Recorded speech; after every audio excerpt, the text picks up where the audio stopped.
2020년부터 3년 연속 최장기 베스트셀러 60만 개여 있는 독자들이 선택한 경제경영 필독서인 김승호 회장의 돈의 습성. 김승호 회장은 이 책에서 진짜 돈 버는 방법에 대해서 알려준다. 어떤 횡재나 대박 주식 없이 말 그대로 맨손에서 만들어낸 종잣돈으로 돈 버는 방법을 알려준다. 돈이 가진 속성과 75가지 돈에 대한 가르침을 통해 현재 200만원을 벌고 있는 직장인, 마이너스 생활 중인 누군가, 직장이 없는 청년, 투자처를 찾고 있는 사람이나 돈을 운용할 수 있는 재력가와 투자가 우리 아이들에게만큼은 더 이상 가난을 물려줄 수 없다는 부모, 그 누구라도 자신에게 꼭 필요한 조언을 찾을 수 있다.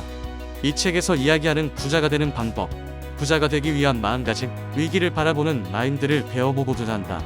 22년 가을의 힘든 경제 상황에서 나는 어떤 시각으로 이 상황을 바라봐야 하는지, 지금 내가 실행해야 할 일은 무엇인지에 대한 답이 나오길 기대한다. 부자가 되는 3가지 방법. 부자가 되는 방법은 3가지밖에 없다. 상속을 받거나, 복권에 당첨되거나, 사업에 성공하는 것이다. 이 중 가장 현실적인 것은 사업에 성공하는 것이다.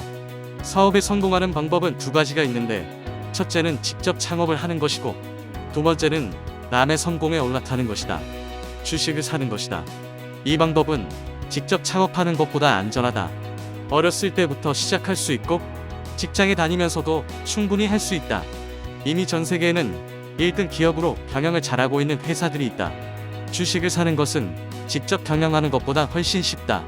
하지만 여기서부터 매우 중요한 게 있다. 주식은 파는 것이 아니라 살 뿐이라는 생각을 가져야 한다. 내가 산 주식이 사자마자 빨리 오르면 좋은 일이 아니다. 오래 천천히 올라야 돈을 더 모아서 그 좋은 주식을 더 가질 수 있기 때문이다. 이 부분을 깨달을 수 있느냐 없느냐는 매우 중요한 부분이다. 나는 지금 사는 주식이 빨리 오르면 좋은가? 돈을 모으는 동안은 안 올랐으면 좋겠다고 생각하는가? 그 시작의 방법으로 일단 자신이 잘 알고 있는 분야에서 제일 잘 나가는 회사를 찾는다. 해당 업계에서 시가총액이 가장 큰 회사를 찾으면 된다. 1등은 대체로 망하지 않고 가격 결정권을 가지고 있다. 그 회사의 주식을 매달 한 주 이상씩 산다. 구매한다는 것 자체가 중요하다. 주식을 사놓지 않고 공부하는 것과 사놓고 공부하는 것은 완전히 다르다. 사업을 바라보는 눈 자체가 달라진다. 일단 단 한 주라도 가지면 해당 기업 관련 뉴스나 업계 정보가 눈에 들어오고 경제 용어가 저절로 이해된다. 그렇게 1년간 꾸준히 모은다. 주식이 떨어져도 괜찮다. 떨어지면 싼 가격에 살 수 있는 것이고, 올라가면 오르는 대로 좋다. 걱정할 것은 오히려 너무 빨리 오르는 것이다. 이렇게 5년, 10년을 모으다 보면 점차 여러분도 사업가가 되어갈 것이다. 어느새 업계 전체를 바라보는 눈이 생기고 금융시장 전체에도 관심을 갖게 된다. 일찍 시작할수록 좋다. 만약 10대나 20대가 이렇게 산업을 보는 눈을 키워나가고 직장 생활 중에도 끊임없이 투자를 이어나간다면 40세 정도면 자본이 근로소득을 앞서는 날이 올 것이다. 동료들은 그때부터 꺼기겠지만 당신은 자유를 얻는 부자가 되어 있을 것이다. 빨리 부자가 되려면 빨리 부자가 되려 하면 안 된다. 부자가 되려고 하는 사람들이 가장 많이 하는 실수는 빨리 부자가 되려는 마음을 갖는 것이다. 빨리 부자가 되려는 욕심이 생기면 올바른 판단을 할 수가 없다. 사기를 당하기 쉽고 이익이 많이 나오는 것에 쉽게 현혹되며 마음이 급해 감정에 따라 투자를 하게 된다. 거의 모든 결말은 실패로 끝나고 만다. 빨리 부자가 되는 유일한 방법은 빨리 부자가 되지 않으려는 마음을 갖는 것이다.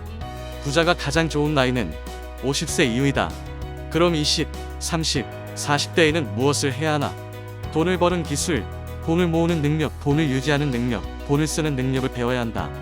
부자가 빨리 되려는 마음을 버리고 종잣돈을 마련해 복리와 투자를 배우고 경제용어를 배워 금융문맹에서 벗어나야 진정 부자가 된다는 것이다. 그냥 시중의 책을 읽기 시작하면 그게 출발이다. 돈을 빨리 벌 수 있는 분야는 없다. 그런 분야가 있다면 엄청난 리스크가 있을 것이며 준비되지 않거나 운이 좋지 않다면 당신의 자산은 없어질 것이다. 우리가 맡길 수 있는 안전 자산은 빨리 오르지 않는 특성이 있기 때문에 시간이 필요한 것이다. 세계 최고의 우량 주식은 그 회사의 매출과 이익에 따라 가치가 바뀌는데 그 가치 상승이 하루아침에 급등할 수 있을까? 회사의 가치를 키우는데 투자, 시스템, 기술 개발, 교육 등 많은 노력이 필요하고 이는 단기간에 될 수 없다. 부동산도 마찬가지이다. 단기간에 급등하는 부동산은 그만큼 리스크가 있어. 거품의 이익을 빨리 보고 싶어하는 인간의 욕심 때문에 곧 거품이 꺼지며 추락하게 된다. 금융공황 발생에 따른 세 가지 인간상. 상승장이 계속 이어지다 보면 뒤늦게 탐욕에 가담하는 사람들이 몰려들면서 시장의 실제 가치와 상관없이 주식이 계속 오른다. 그러나 그 상황은 머지않아 반드시 거품이 빠지는 폭락장이 형성된다. 이 시기는 반드시 온다. 인간은 탐욕스러워 빨리 이익을 보려 하고, 거품인 상황에서는 조그마한 변화에도 불안함이 최고조로 달아오르기 때문이다. 이런 폭락장에는 흔히 세 부류의 사람들이 있다. 첫째는 이 피해를 고스란히 당하는 사람들이다. 금융자산은 사업체와 연결되어 있고 주가 폭락은 회사의 사업을 축소시킨다. 실업률이 증가하고 사람들의 소득이 줄어든다. 이는 부동산 침체로 이어지고 빚을 진 사람들은 채무 독촉을 받는다. 주식은 자기들끼리 오르다 떨어졌는데 피해는 내가 당하는 것이다. 바로 빚이 있기 때문이다. 빚이 있기 때문에 다른 사람들의 자산 변동이 내 자산까지 변동을 주고 그 영향에 고스란히 노출된 것이다. 두 번째 부류는 이런 폭락장에 전혀 영향을 받지 않는 사람들이다. 이런 사람들은 빚이 없고 직업이 안정적이다. 세 번째 부류가 특이한데 이런 사태에도 이익을 보는 자산가들이다. 이들은 이런 사태를 몇 년치의 자산을 한 번에 벌 수 있는 기회로 본다. 이런 폭락장에는 거대한 부의 이동이 이뤄진다. 그러나 불행히도 이런 부의 대이동은 가난한 자들의 돈이 부자에게로 흐르고 부자는 더 부자가 되는 이동이다. 부자들은 리스크가 가장 커져서 아무도 사지 않아 내던져버린 싸져있는 자산의 상태가 오히려 가장 리스크가 작은 상태임을 알아차리고 실제 행동에 옮기는 사람들이다. 이때는 경기에 대한 가장 극단적인 이야기로 가득 찬다. 그럼에도 이들은 투자를 멈추지 않는다. 선악과 경제에 대한 근본 가치를 믿는다. 세상은 결국 전진할 것임을 믿는 낙관론자들이다. 그리고 이들의 야망은 매번 성공해왔고 앞으로도 같을 것이다. 경기에 영향을 미치는 요소는 거의 비슷하고 인간의 탐욕, 두려움의 심리는 예나 지금이나 변하지 않기 때문이다. 22년 가을, 지금의 두려운 경기 상황에 대해서 두려움에 가득 차 있는 나인가? 아니면 기회가 오고 있다고 느끼며 과감한 투자를 실행하고 있는 나인가? 결과는 몇 년 후에 밝혀질 거고 항상 그래왔듯 그때는 환희에 찬 사람과 후회하는 사람으로 나뉘어져 있을 것이다. 당신은 지금 어떤 선택을 할 것인가?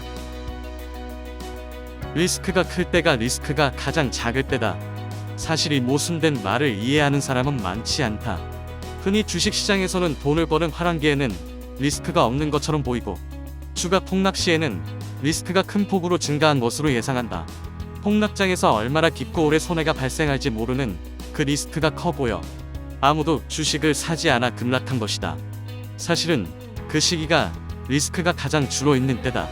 상승장에 리스크가 큰 것은 거품이 생기는 유일한 지점이기 때문이다. 워런 버핏의 유명한 말이 있다. 남들이 욕심을 낼 때 두려워하고 남들이 두려워할 때 욕심을 내야 한다. 결국 나쁜 상황은 나쁜 상태가 아니다. 오히려 할인된 가격의 자산 구매 기회를 주니 리스크가 줄어든 시점이 된다. 리스크가 무서워 아무것도 매입하지 않는 순간이 리스크가 가장 적은 순간이 되는 것이다. 첫 번째, 가격이 싼 시기이고 두 번째, 꼭 회복될 거라는 확고한 믿음이 있기 때문에 리스크가 적은 상태인 것이다. 욕심은 리스크를 낳는다. 이 욕심이 대중에게 옮겨 붙으면 낙관이라는 거품이 만들어진다. 거품은 폭락을 만든다. 그러나 자포자기하고 두려움에 떠는 시기가 오면 봄이 오고 해가 뜬다. 반드시 모든 욕심의 끝은 몰락을 품고 있다. 그리고 모든 절망은 희망을 품고 있음을 기억해야 한다.